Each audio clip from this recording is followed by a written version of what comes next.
Bonjour et bienvenue sur gcompris.com. Alors dans cette vidéo, on va traiter un type d'exercice extrêmement classique. Il s'agit de démontrer qu'une suite est convergente et pour cela, on aura besoin en plus du raisonnement par récurrence et donc c'est un exercice qui est très complet. Donc maintenant, comme d'habitude, appuyez sur pause, essayez de faire tout seul cet exercice et on se retrouve juste après pour la correction. Donc allons-y, corrigeons cet exercice. On nous demande de démontrer par récurrence cette propriété. Et la première chose à faire quand on fait un raisonnement par récurrence, je vous l'ai rappelé ici, c'est de donner un nom à la propriété qu'on veut démontrer. Et donc cette propriété qu'on veut démontrer, on va l'appeler Pn. Voilà, c'est ce que j'ai écrit ici. Et donc maintenant, on peut passer à la première étape du raisonnement par récurrence, l'initialisation. Il s'agit de montrer que cette propriété, elle est vraie pour la plus petite valeur de n possible. Et comme n, c'est un entier naturel, c'est-à-dire un entier positif, la plus petite valeur possible pour n, eh bien c'est 0. Et donc il va falloir montrer que cette propriété, elle est vraie quand on remplace n par 0, autrement dit que P0 est vrai. Donc déjà au brouillon, j'écris P0, donc je remplace partout ici n par 0, donc ça me fait 5, inférieur ou égal, je remplace n par 0, donc 0 plus 1, ça fait 1, donc ça fait U1, inférieur ou égal, je remplace n par 0, donc inférieur ou égal à U0. Donc il faut vérifier que cette inégalité est vraie. Alors U0, on connaît sa valeur, c'est 18. Mais le problème, c'est qu'on ne connaît pas U1, et donc on va calculer U1. Alors comment on fait pour calculer U1 ? Eh bien, on utilise la définition de la suite que j'entoure ici. Pour avoir U1, je remplace ici n par 0, parce que 0 plus 1, ça me fait 1, ça va me faire U1. Donc si ici, je remplace n par 0, là, je remplace également n par 0. Et donc ça me fait U1 égale 0,2 que multiplie U0 plus 4. Et maintenant, U0, on sait qu'il vaut 18. Donc ici, on a 18. Et donc ça fait 0,2 que multiplie 18 plus 4. Et si vous faites le calcul, eh bien ça fait 7,6. Donc U1 vaut 7,6. Et 7,6, c'est bien supérieur ou égal à 5. Et 18, c'est bien supérieur ou égal à 7,6. Et donc, quand on remplace U1 et U0 dans cette inégalité, eh bien, c'est vrai. Et donc, ça veut dire que P0 est vrai. Et maintenant, il n'y a plus qu'à rédiger ce qu'on vient de faire au brouillon.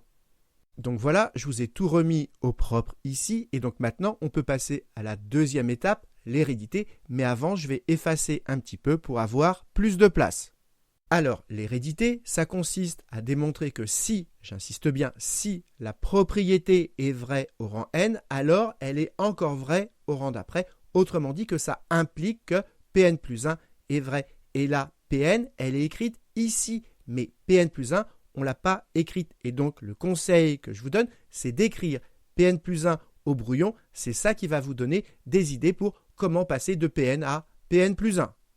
Donc, écrivons Pn plus 1 au brouillon. Donc, je vais le faire ici. Je vais écrire Pn plus 1. Et comment on fait pour avoir Pn plus 1 ? Eh bien, on prend Pn et à chaque fois qu'on a du n, on met du n plus 1. À chaque fois que j'ai du n, je mets plus 1. À chaque fois que j'ai du n, je mets plus 1.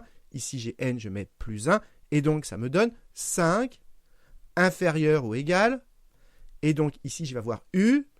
Et là, je vais avoir n plus 1 plus 1. Ça fait donc n plus 2, donc U, n plus 2, inférieur ou égal à, vous l'avez compris, à U, n plus 1.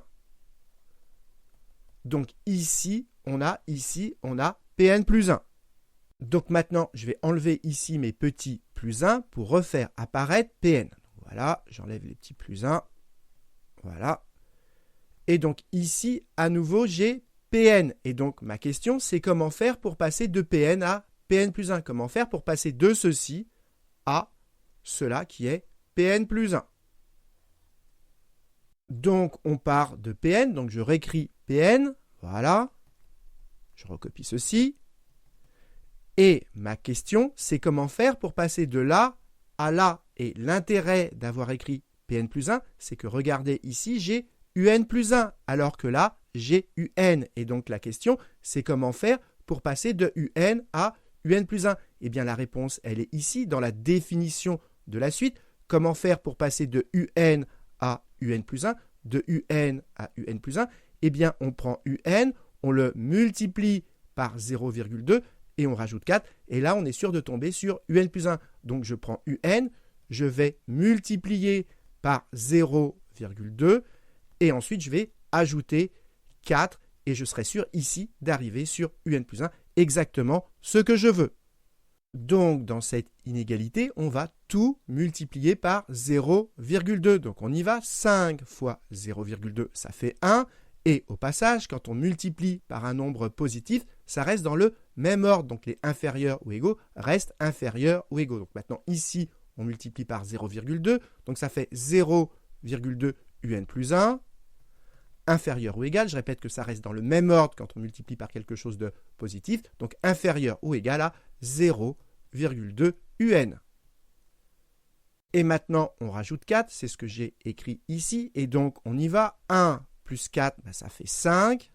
Inférieur ou égal, là pareil, quand on rajoute quelque chose dans une inégalité, ça reste dans le même ordre. Et donc ici, ça fait 0,2 un plus 1 plus 4. Inférieur ou égal à 0,2 un plus 4. Et regardez ce qu'on a ici, 0,2 un plus 4, 0,2 un plus 4, c'est-à-dire qu'on a exactement un plus 1. Donc ici, on a un plus 1. Et regardez ce qu'on a là, c'est la même formule, sauf qu'au lieu d'avoir un, on a un plus 1. Et donc si ici, on a un, là, on a un plus 1. Donc si ici, on a un plus 1, et bien là, on a le cran d'après, on a un plus 2. Donc ici, on a un plus 2. Et donc, regardez ce qu'on a obtenu. Eh bien, on a obtenu exactement ce qu'on voulait. Ici, on a Pn plus 1. Et donc, voilà, on a terminé l'hérédité. On a démontré que si ceci est vrai, si Pn est vrai, alors Pn plus 1 est encore vrai. Et donc, maintenant, il n'y a plus qu'à rédiger au propre ce qu'on vient d'expliquer au brouillon. Et donc, j'écris soit un entier, j'insiste bien un entier n supérieur ou égal à 0. Ensuite, j'annonce ce que je vais faire. Supposons Pn vrai et montrons que Pn plus 1 est vrai. Et donc ici, j'ai supposé Pn vrai, donc j'ai écrit Pn et donc je mets par hypothèse puisque je l'ai supposé vrai. Et ensuite, j'ai remis exactement le calcul qu'on avait fait. Et donc, à la fin, j'en déduis que Pn plus 1 est vrai. Mais faites attention, on n'a pas démontré que Pn plus 1 est vrai. On a démontré que si Pn est vrai, alors Pn plus 1 est encore vrai. Et j'insiste encore une fois, ce qui m'a donné l'idée de multiplier par 0,2 et de rajouter 4, c'est d'avoir écrit au brouillon Pn plus 1. Donc pensez à le faire, c'est en écrivant Pn plus 1 au brouillon qu'on a des idées pour passer de Pn à Pn plus 1. Et là, il faut comprendre qu'on a terminé, on a démontré que P0 est vrai et on a démontré que cette propriété, on vient de le démontrer qu'elle est héréditaire, autrement dit qu'elle se transmet d'un rang au suivant. Et donc, comme P0 est vrai, d'après l'hérédité, elle va se transmettre au rang d'après. Et donc, P1 est vrai. Et puis, elle va se transmettre toujours pareil grâce à l'hérédité au rang d'après. Et donc, P2 est vrai, et ainsi de suite. Et donc, Pn est tout le temps vrai. Et donc, maintenant, il n'y a plus qu'à faire une phrase de conclusion. C'est ce que j'ai écrit ici. Et donc, j'écris que P0 est vrai et que Pn est héréditaire. Donc, par récurrence, c'est le raisonnement qu'on est en train d'utiliser. Eh bien, pour tout entier n supérieur ou égal à 0, cette propriété Pn est vrai, ce qui termine de la démontrer. Et donc maintenant, on peut passer à la question B. Alors, on nous demande d'en déduire que cette suite est convergente. Et quand on vous demande de montrer qu'une suite est convergente, vous devez absolument penser au théorème de la limite monotone. Que dit ce théorème? Que quand on a une suite croissante majorée ou décroissante minorée, eh bien dans ces deux situations, on peut en conclure que la suite est convergente. Eh bien, regardez l'inégalité qu'on vient de démontrer. Regardez ce bout-là. Un plus 1 inférieur ou égal à un. Et ça, c'est vrai tout le temps puisqu'on l'a démontré pour tout entier naturel n. Et donc, comme tout le temps, un plus 1 est inférieur ou égal à un, ben ça veut dire que la suite, elle est décroissante. Donc, je le note au brouillon. Un, on sait déjà qu'elle est décroissante.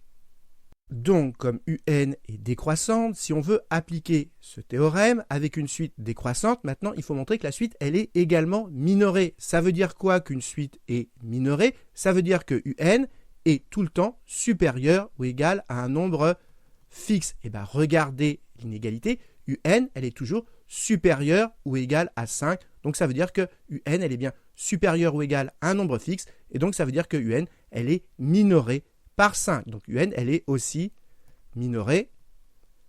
On peut préciser par 5, mais ce n'est pas obligatoire. Et donc, notre suite, elle est décroissante et minorée. Et donc, on peut en conclure, grâce à ce théorème, que notre suite, elle est convergente. Et pour être sûr que tout le monde ait compris, ça veut dire quoi? Un nombre fixe, ça veut dire un nombre entre guillemets qui ne bouge pas, comme 5, un nombre constant. C'est-à-dire que ici, ça peut être 5, ça peut être 2,1, moins 3, ce que vous voulez, mais un nombre fixe ici, il ne faut pas de n. Donc voilà, je vous ai tout remis au propre ici. Alors je voudrais faire 2 remarques. Premièrement, on a démontré que cette suite est convergente. Ça veut dire quoi? Ça veut dire qu'elle a une limite finie. Mais le problème, c'est que ce théorème ne permet pas de donner la valeur de cette limite. Et bien ça, on le verra dans une prochaine vidéo. Deuxième chose, il ne faut pas croire que comme la suite est décroissante et qu'elle est supérieure ou égale à 5, eh bien, il ne faut pas croire que cette suite, elle va forcément tendre vers 5. Ça, on n'en est pas sûr. Ce dont on est sûr, c'est que la limite, elle va être supérieure ou égale à 5, mais on ne peut rien dire de plus sans calcul supplémentaire. Donc voilà, cette vidéo est terminée. J'espère que vous avez bien compris. Et pour continuer à vous entraîner, je vous propose cet exercice du même style. Donc cherchez-le bien et vous aurez la solution dans la prochaine vidéo. Et en attendant, comme d'habitude, si vous avez apprécié cette vidéo, n'hésitez pas à la liker et à vous abonner à la chaîne pour ne pas rater les nouvelles vidéos.